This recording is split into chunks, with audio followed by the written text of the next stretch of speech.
Hello guys, welcome to another amazing and super interesting episode of the BABL. This week it's amazing and I'm excited about it. Well, I'm also super excited about this.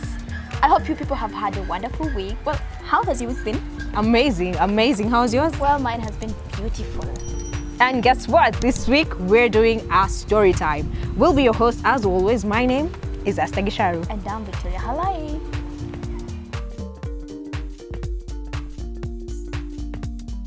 Welcome to another episode of the BABL. So when you hear that God is there for you, trust me Vicky, He's always there for us. Ni ukweli sana, like in every stage of our lives, when we are hurting and when we are healing, He's a part of us. Though sometimes ni ngumu kusense His presence, but trust me, He is always there. We rarely, accept His blessings, like acknowledge them, because it happen and you don't realize, feel it's like too small. That's why you should count your blessings day by day. Exactly. Small things happen and you notice because He's there for us.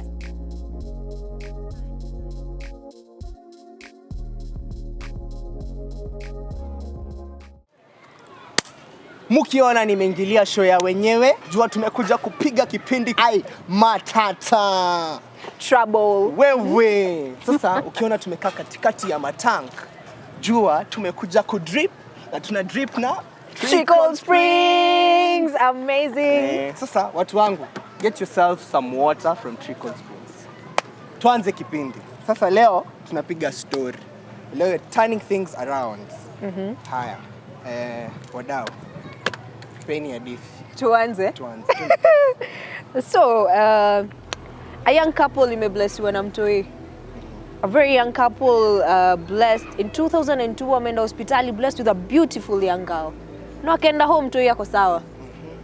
I can imagine the joy of having a baby. I know. Firstborn, beautiful girl.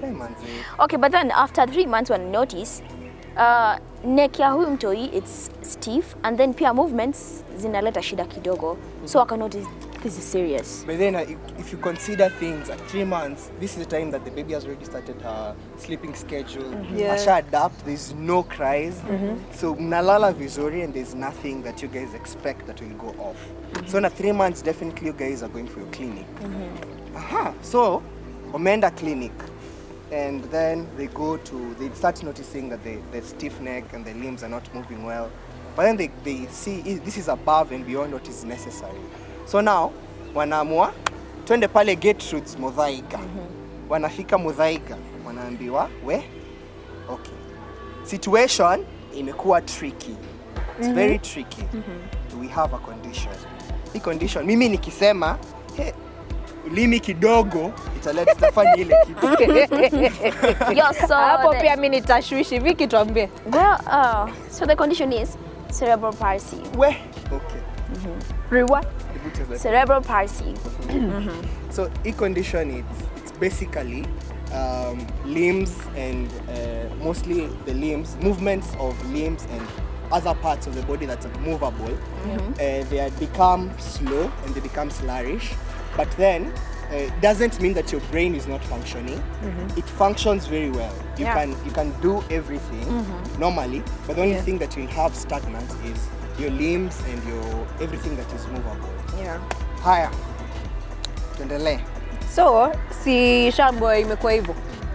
But washa accept, but they're doing therapy now. Yeah. Because remember, this disease is not treatable, but it's truly manageable. Yeah. So amekuwa manage, and 7 years later, a milestone happened. What I find out? You've been waiting for 7 years. Can you imagine? Yes. Yani, okay. At the 11th hour. She stands up by herself. Wow. And that's truly a milestone, by the way. Yes. Then, during a period there from 7 to until when she's growing up, you see, even the doctors during therapy, wanamwambia, it's not that she won't go to special school.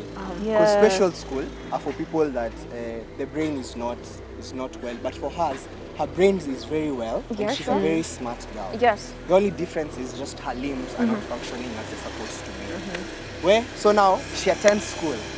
Manzi, sasa, shule ndio tumeanza. So anagonga shule kuua. Matata. Msichana anakimbiza watu pale. Chopi. Wewe unacheza. then definitely on the way, she realizes that she has a passion for music. Yeah. And so many people don't get that music is a very big impact in people's life. Yeah. And she grows in it, and her friends also encourage her in it. This is something that is very beautiful that I usually see in her. Alafu pia hii time ya corona notice she can call her mother's name vizuri. Alafu pia anaweza fanya house calls vizuri sana. She can wash utensils. Manze. And that's another milestone. Yes. Wow. After your time, yote kungoja, and then it comes and happens like that. Yes. It's very, you're good. So kumekuwa na very great improvements because at each stage wanaona a milestone and there is hope. There's in each hope. stage, there is Yes, hope. yes. Yeah. Kwanza umesema time ya corona, I mean when everyone is complaining, yeah, amepata milestone, like everyone else is like, oh, nini na happen, but then a blessing pops up at an unexpected time. Ako Yeah. home, because she was supposed to join high school, right? Yes. And now she's not in school because corona happened. But then when she's at home, another milestone happened that Yeah. is beneficial to her. Sasa tufunge kipindi kwa sababu tumeputwa tu pending sana. Okay. For those who do not know, Anajua mna try kuguess. Okay, try guessing. so far so good. Kuna watu ambao Waambiwa tu. wale ambao hawajui. Fanyia. Au guess for guess kidogo. Wacha nifanye drum Maybe- rolls. Okay. No, Tuambie. she's the one and only beautiful, lovely, amazing Emily Butu. Yeah.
And I may appreciate sana the fact that her friends wamekuwa there for her. As in the love that you people are giving to her. Yeah. As in the nice treatment. Like, she's just so happy for you people now that, as in mnampea yo motisha. So may God bless you so much. It's a wrap. Yeah, this is a story of hope. Yeah. It's been amazing from us. My name is Asteg Sharu. Well, I'm Victoria Halai. Kama kawa, kama K, tuna hydrate, na trickle springs. Yes. I am Samuel Munene. See you next week. Peace. Remember to get yours. Abe, tumalize kipindi.